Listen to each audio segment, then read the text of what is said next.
Twatunganishije inyigisho zitandukanye zijanye n'urukino rwa badminton. Izo nyigisho zari zigizwe n'ibice bitatu. Igice ca mbere kwari ukwigisha abamenyereza abo twise les tuteurs, abo bamenyereza bashika 10, abo twabatoye mu basanzwe bakina badminton ku rugero tugira tuti ruteye imbere kandi batanguye no gukura, bamwe mu misi z'abazohava bakukuruka bakaca badufasha rero kwigisha abandi urwo rukino.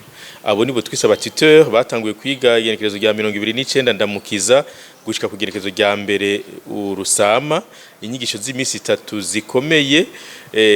Abo rero inyuma yaho haciye hakurikira inyigisho twahaye abigisha basanzwe bigisha ivy'inkino mu mashure. Twatoye amashure 30 mu gihugu cose, mugabo abashoboye kuza bashika 23, abo si bake naho twifuza ko tworonka benshi.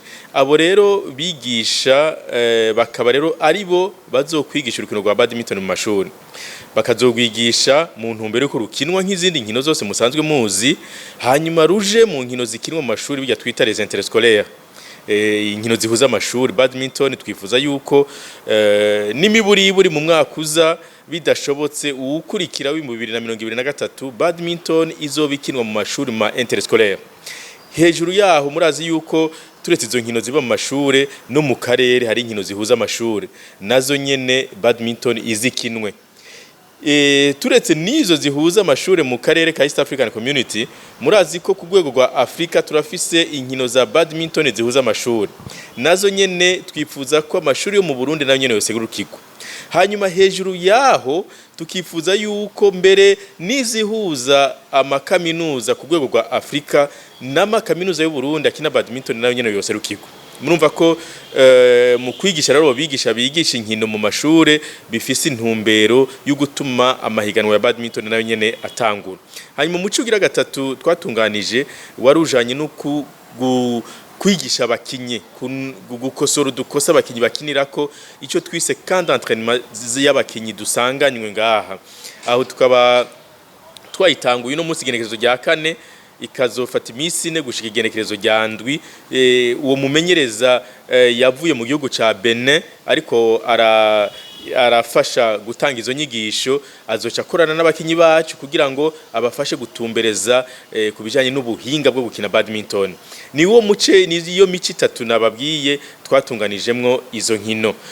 Murumva ko intumbero ari kugira ngo urukino rwa badminton rushinga imizi mu gihugu mugaruhereye mu mashuri. Murazi ko mu mashuri ariho harugwaruka rwinshi rugize igihugu. Abana biga bakiri bato kuva ku myaka 6-7 batangura umwaka wa mbere, hamwe rero n'abari mu mashuri yisumbuye, abo bose bazokina urukino rwa badminton kubera tuzoba twarushize aho bari mu mashuri.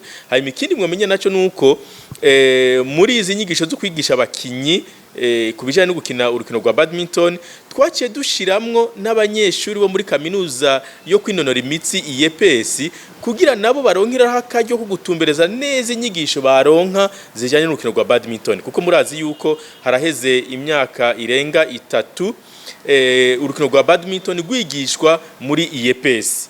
Uburo twifuza yuko tuzokomeza izo nyigisho zabo bo muri IEPS kugira nabo nyene bazoze basohoka bafise ubumenyi bukwiye muri badminton. Baratwemereye yuko bazoduha ibikoresho bizoca bikurikira izo nyigisho. Ivyo bikoresho ubunye bikaba biriko biraheraheza gutunganywa mu gihugu c'Ubudagi, bizoca biza bishike ngaha tubitange muri ayo mashure yose yakurikiye izo nyigisho.